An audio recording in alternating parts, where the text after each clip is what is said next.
Bank Indonesia mencatat indeks penjualan real atau IPR pada September 2023 sebesar 201,1. Kondisi ini menandakan secara bulanan penjualan eceran mengalami kontraksi 1,5% setelah bulan sebelumnya tumbuh 0,4%. Meskipun secara tahunan IPR tumbuh 1,5%. Dibandingkan Agustus 2023, subkelompok sandang terkontraksi 3,7%, diikuti kelompok bahan bakar kendaraan bermotor yang turun 2,2%. Lalu subkelompok suku cadang dan aksesori serta makanan minuman dan tembakau terkontraksi 1,6%. Adapun kinerja penjualan eceran pada Oktober 2023 diperkirakan meningkat.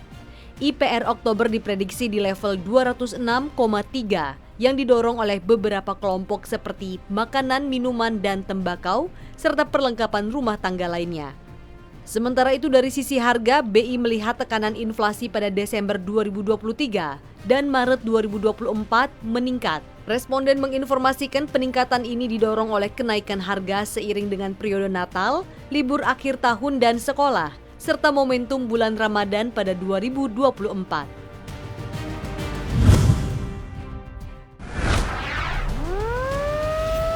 Presiden Joko Widodo akhirnya meresmikan pembangkit listrik tenaga surya atau PLTS terapung alias Floating Solar PV Cirata berkapasitas 192 MW peak. Presiden mengatakan PLTS terapung ini merupakan yang terbesar di Asia Tenggara, bahkan menjadi yang terbesar ketiga di dunia. Tak hanya berhenti pada proyek PLTS Cirata, Jokowi menambahkan, pemerintah akan terus mengembangkan proyek energi baru terbarukan lainnya. Proyek PLTS terapung Cirata berkapasitas 192 MW peak, berdiri di luas 200 hektar. PLTS ini dibangun di atas Waduk Cirata yang berlokasi di 3 kabupaten Jawa Barat, yakni Purwakarta, Cianjur, dan Bandung Barat. Pembangunan PLTS terapung Cirata ini sudah berjalan kurang lebih selama 3 tahun dan merupakan bentuk kolaborasi global antara PLN dan perusahaan asal Uni Emirat Arab, Masdar.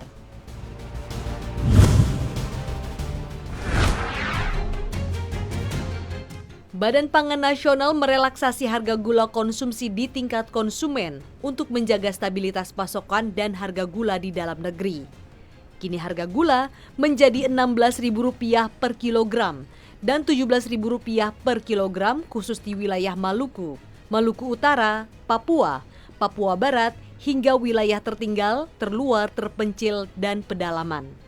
Deputi Bidang Ketersediaan dan Stabilisasi Pangan Bappenas I Gusti Ketut Astawa menjelaskan, relaksasi harga gula konsumsi di tingkat konsumen diberlakukan bagi pelaku usaha di retail modern atau Aprindo dan Hipindo agar bisa menjual di atas harga acuan penjualan sesuai kewajaran harga yang ditetapkan dengan mempertimbangkan harga gula di produsen atau harga internasional, biaya kemasan, biaya distribusi, dan sebagainya.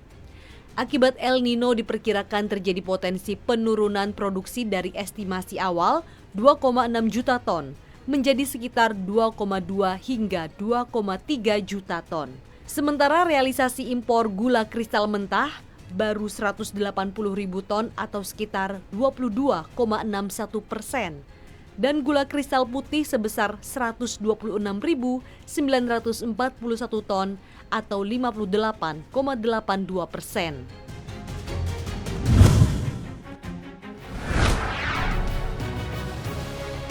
Menteri Energi dan Sumber Daya Mineral atau ESDM Arifin Tasrif menyebut saham Vale yang akan dialihkan ke MindID rencananya sebesar 14%. Menurut Arifin, diskusi proses pelepasan saham hingga kini masih terus berlangsung, termasuk membahas harga saham yang akan dialihkan tersebut. Lebih lanjut, Arifin belum dapat memastikan apakah porsi saham yang akan diambil alih oleh MindID akan bertambah atau tidak. Pasalnya hal ini merupakan business to business atau B2B antara dua perusahaan. Adapun Direktur Utama MindID Hendy Priyosantoso sebelumnya membeberkan proses akuisisi saham Vale masih dalam proses. Namun ia memastikan saham Vale yang dialihkan ke holding tambang bisa lebih dari 14%. Hendy juga optimistis ke depan pihaknya akan menjadi pengendali keuangan dan operasional di PT Vale Indonesia. Awalnya Vale hanya akan melepas saham 11% kepada Mind ID. Ini terkait dengan kewajiban divestasi 51% saham Vale kepada Indonesia sebelum Vale mengajukan perpanjangan kontrak yang akan berakhir pada 2025 mendatang.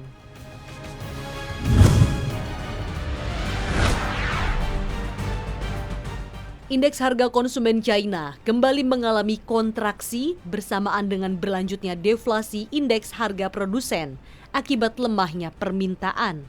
Situasi ini membebani prospek pemulihan ekonomi negeri tirai bambu.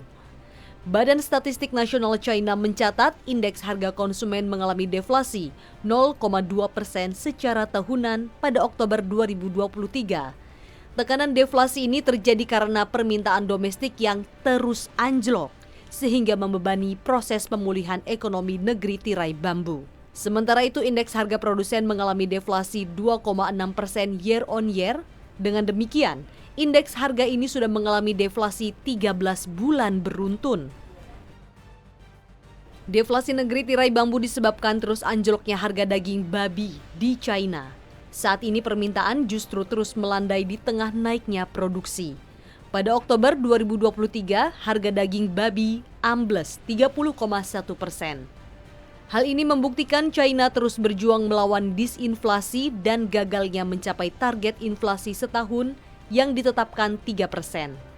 Dikombinasikan dengan indikator-indikator ekonomi lainnya, data pada kuartal 4 sejauh ini menunjukkan pemulihan ekonomi masih sulit dilakukan.